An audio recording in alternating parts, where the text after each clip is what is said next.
Well, friends, we are in Chisinau, Moldova. It's been a long 2 weeks. We fled our homes on February 24th, and since then we've been here, and I guess we're refugees now. Yeah. Which is weird to think about. So we want to tell you the story of how it happened and what our response was, how we got out, and what we've been doing since then. So where do we start? I woke up on Thursday morning, the 24th of February, because Caleb's phone was ringing. And in the recent days, we left our phones off of the night mode because we were preparing. We felt like something was going to happen. And so Caleb's phone rang, and I woke him up, and the number that he got a call from said Poland. And it rang twice, but the phone was glitching and he could not answer the phone call. So That was, I think I remember it was at 5:07 in the morning. So when you get a phone call twice from the same number that early in the morning, you all of a sudden get this adrenaline rush through your body. Well, and not only because of that, because we've been kind of preparing the last couple of weeks, and I would say the last, the week before that, I really still wasn't sure that anything was going to happen. But the night before, on Wednesday the 23rd, that's when we saw a big change in how the Russian army was preparing. They started to do a lot of things secretively, and I personally got this feeling that it's going to happen tonight. I don't know. I didn't have that feeling, but we listened to our regional director, and we had a security plan and a contingency plan in place. So we already had most of our clothing packed.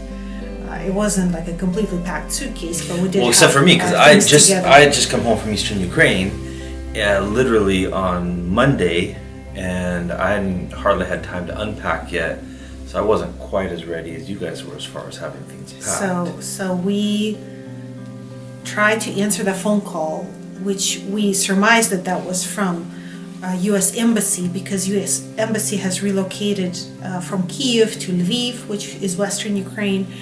And then over the last few days before the war broke out, they would come to Lviv during the day but spend the night in Poland. And so the phone call came from Poland, but we could not answer it.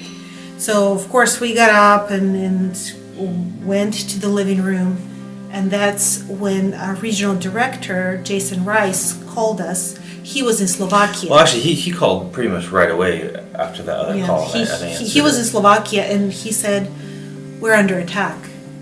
And of course, I was monitoring the news, and so right away I started looking up attack on Ukraine and everything. Nothing came up. Nothing from Ukraine came up on my news feed. And so I thought, oh, how could this be? Surely he was mistaken. So we went out to the living room, and we were standing there and looking out the living room window, and this is maybe 5:20, 5:25, something It was like that. still dark outside. Yeah, pitch black outside. And that's when Christina saw some sort of light, or the light. It was a missile, some missile with a huge red tail just Right. going up into the sky, and it looked like it came from the direction of the sea. And it went up into the sky and through the clouds, and then it disappeared in the clouds. And after about 30 seconds, we heard a loud boom. And that's when I knew that, yes, we really were under attack. And even though nothing was in the news yet, we did know that something was happening. And our kids are still sleeping at that point, but definitely at that point, when you hear that boom that just shakes the whole city, you know that something is going on. And it wasn't just a backfire of a car or anything like that. It didn't sound anything like those regular booms that you might hear in the city. Fireworks. Or Right. anything. It was much bigger, deeper. And so we went and woke the kids up and told them, guys, we're under attack. We're gonna have to leave. But we didn't feel comfortable leaving at that point. No, because we were not sure exactly what was happening, what targets were hit, where the bombs were landing. We did hear the attack it wasn't like a constant shelling. It was one explosion, and then maybe about an hour later, 45 minutes, there was another explosion. And so they were kind of spaced out, so that made it difficult for us to know